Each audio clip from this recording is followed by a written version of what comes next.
The Coast Guard is a very important organization. They enforce maritime law and also help out when it comes to search and rescue. One afternoon at Glendale Seaport, Larry, Taylor, and Lita were talking to a Coast Guard ship that was docked nearby. And thankfully, we were able to rescue everyone before that tanker went down. It was touch and go for a second, but everybody survived. Wow, gasped Taylor. That's amazing. What's the hardest mission you've ever been on? Asked Larry. The Coast Guard ship thought for a moment. Well, there was a time I had to deal with some unruly pirates. Wait, Lita said. Pirates are real? Larry and Taylor laughed, but Larry laughed the loudest.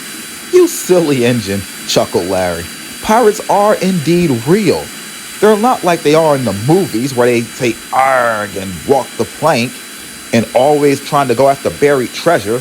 They're basically like regular looking people that rob ships. Lita was cross. She didn't like the idea of Larry making her look silly. The next day, Lita was at the seaport again. She was shunting some gondolas at the old docks. As she rolled to a stop, she heard some voices. So, we pulling up anchor tonight? Keep your voice down. You don't want anyone to hear us. Oh, sorry, boss. But is tonight the night we're doing it? Ah, yes. Tonight is the night we leave. The people in that ocean liner will never know what hit them. Lita wanted to gasp out loud, but she didn't want to be seen. I've hacked into the radio system, so we'll know when she's close to the coast. And then we'll strike. Those are the pirates, Lita whispered to her driver. I must inform the others.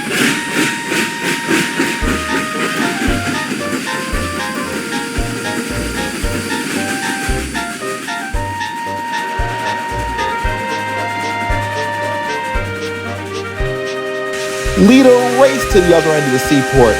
Everyone, I've got important news. Emergency. There are pirates in the seaport.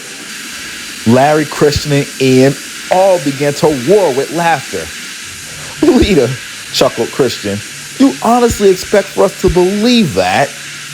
You are probably hearing some kids just playing around where they shouldn't be, Ian suggested. Ooh, Larry said sarcastically. I see the pirates. Where? Lita said. She looked back. Larry was referring to an old sailing ship that was passing by doing tours of the harbor. That just made them laugh louder.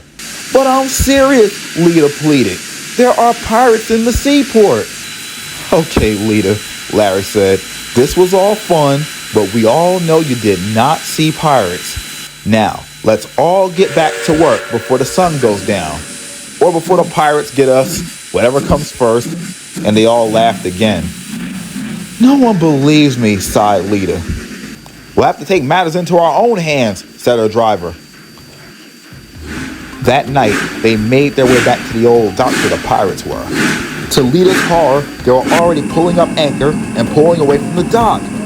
What do we do now? Lita said. They're going to get away. I don't know, replied the driver. Lita looked to her right and saw some hopper cars.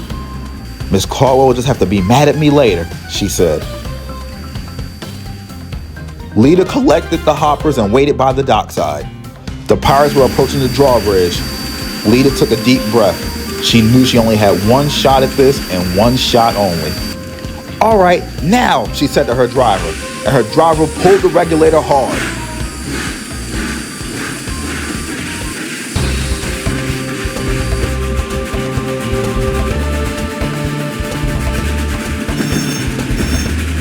Right as the pirates passed the drawbridge, Lita launched the hopper cars off the drawbridge and onto their boat, causing it to sink rapidly. The pirates were dazed, surprised, slightly injured, but none of them drowned. That evening, the Coast Guard and Miss Caldwell praised Lita for her bravery. Her and her crew were also presented with medals of bravery. "I'm sorry I was so rude and didn't believe you," apologized Larry. "Oh, it's okay," smiled Lita. "I knew you were only teasing." "You know," pondered Taylor, "the Navy has a railroad division, and so does the Army. If the Coast Guard came up with a railroad division, Lita, would you want to join?" "Well, Taylor," Lita replied, "catching pirates was fun, but pulling freight cars and passenger cars is where I belong, and I wouldn't want to do anything else."